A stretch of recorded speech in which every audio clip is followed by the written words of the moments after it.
Welcome to our weekly Forex and Futures forecast. As always, we need to remind you that trading is a risky endeavor and not suitable for all investors. My name is Jay Norris. I wrote the book The Secret to Trading, Risk Tolerance Threshold Theory, where we demonstrate how we choose which market to trade and which direction to trade it from. Speaking of markets, let's go right to the charts. Starting out with the dollar index, because I really think this market shows the dollar index, that is, really shows us, highlights the environment that we are in and that we've been in. You can see you're in a relatively tight range now in 2012. This is a weekly chart for the dollar index, and if even you go outside of that and you go back a couple of years, it's the same story. You're just in a wider range. When you get in a range like that, we'll look at it on the daily chart. You just have to be aware that overall you're seeing smaller ranges and that you're going to have to adjust your trading style for that. You can only take what the market's giving you. You have to account for the environment you're in. Let's drop down, or let's take a look at the Aussie US dollar. Here's another sideways market. I was hoping for a potential breakout here on the upside. I guess that was wishful thinking. The gold market really softened things up. You had that nasty spill off a couple of Fridays ago into last week, and initially the Aussie held up, but the Aussie really got knocked down. Really, they put the smack down on the Aussie Monday, and it really hasn't been able to recover since. Now, you have 3 tests of that risk tolerance threshold level right there. It's holding the level so far. However, it could just as easily gap through there come tomorrow, come Monday's open, than not. So, again, it comes back to environment. What can you do? A lot of my clients, they come to us and they say, yeah, we want to trade the higher time frames, want to trade maybe a 4-hour chart or a daily chart and just catch those bigger moves. Well, again, it's how you trade. Your method has to be a function of the market environment you're in. We're well suited, though, however, for the lower time frames, given that we understand the fractal nature of markets, meaning whatever tactics we're going to teach you on the higher time frames are going to be just as effective on those lower time frames. So from our perspective, what we teach, it really doesn't matter whether we're talking about a 15-minute chart, a 4-hour chart, a daily chart, or even the other way, all the way down to a tick chart. So for our money, we focus a lot on those lower time frame charts, because basically you're going to be able to trade a lower time frame in whichever environment you get in. And you look at this market going back to the summer. Overall, it's pretty much just a sideways market, and you're certainly not going to change that. But what you may have to do is change your tactics, change the time frame you're going to trade, because the bottom line is, at the end of the week, you want to have positive gains, right? Next market we'll look at would be the Euro US dollar. Here's the Euro. I'd have to say your counter trend, just based on those longer term, that secondary pattern and that primary pattern, primary down, secondary up. You almost have a sideways lean to this guy too. You had a pretty good turnaround midweek in the euro, yet it's still holding its gains. It just gave back profits, gave back gains, I should say. So it's got a sideways lean to this guy also. We would definitely be interested in sell setups in this area. We're very sensitive to that 134 level. If you get beyond that 134, that possibly opens up the door to a double top. I'd love that opportunity for a potential double top here. That may be a stretch, though. That may be wishful thinking. So we have to monitor the euro, but you can see you have pretty good resistance. You have a sell zone just above here. Long term, at least we do have some direction in this guy long term. Your longer term pattern is bearish. You have a pattern of lower highs. So we think any kind of long-term signal in line with that primary pattern, which is already down, you need to take a serious look at that. So position traders here, essentially you're waiting to sell the rally, or really just take the sell signal. Ideally, we get a little bit higher there, but we'll have to see what happens. So longer term, nothing has changed for us here. Next market, dollar yen. I tell you what, intraday dollar yen has been a fantastic trading vehicle because it's moving. You love a market that's moving like that. Even on Fridays, generally Friday's kind of slow. man, you had a nice rally late in the session there, and it was a nice trending move too. Show that to you intraday.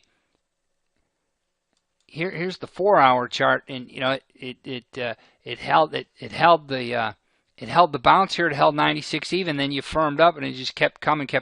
Basically, they just ran shorts out there. So, you know, it's a good trading vehicle intraday because you're getting good movement.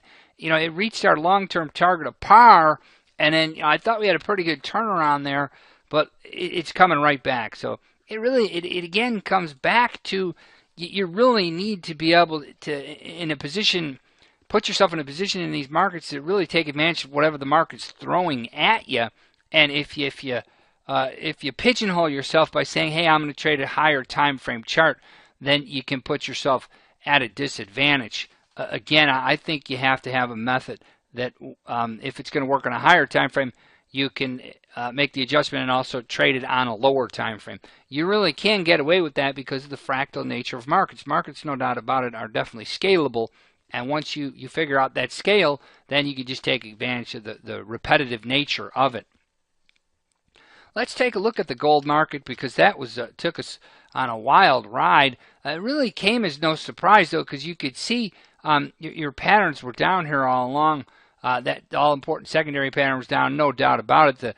The day-to-day pattern was down. It actually found support here right on our primary support level, almost where we would expect it to be. And that line comes from, well, I'd have to go all the way back to the 2010 low and show you where that risk tolerance level came from. There it is.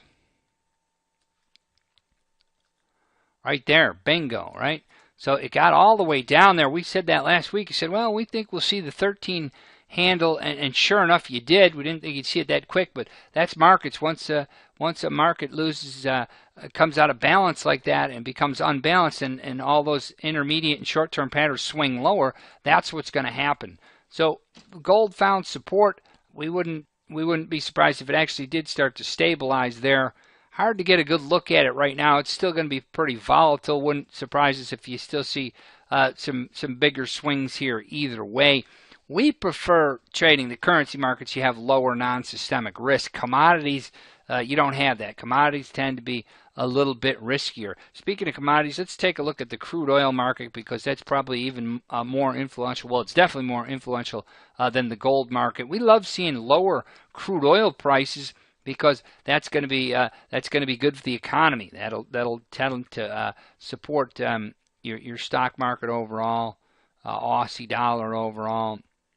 And what's interesting about crude now is that you're right back in that support, that buy zone, that risk tolerance threshold level that held back in November. So, you know, everything's looking sideways. You look at this, looking back to the summer, you know, take a step back, you have a sideways market. Really, everything's coming up sideways from that dollar index to that Aussie now to the crude. Overall, I think you're seeing weakness in commodities, but nonetheless, you know, you're right back down on support. Now, we wouldn't mind seeing crude oil stay down there. Wouldn't mind seeing a larger sideways move with crude dropping down to 75. But again, you know, you have to be really careful in trading not to get caught up in wishful thinking. You have to trade what the markets give you. Let's take a look at the U.S. stock market now. Here's an interesting one. You reach the all-time high,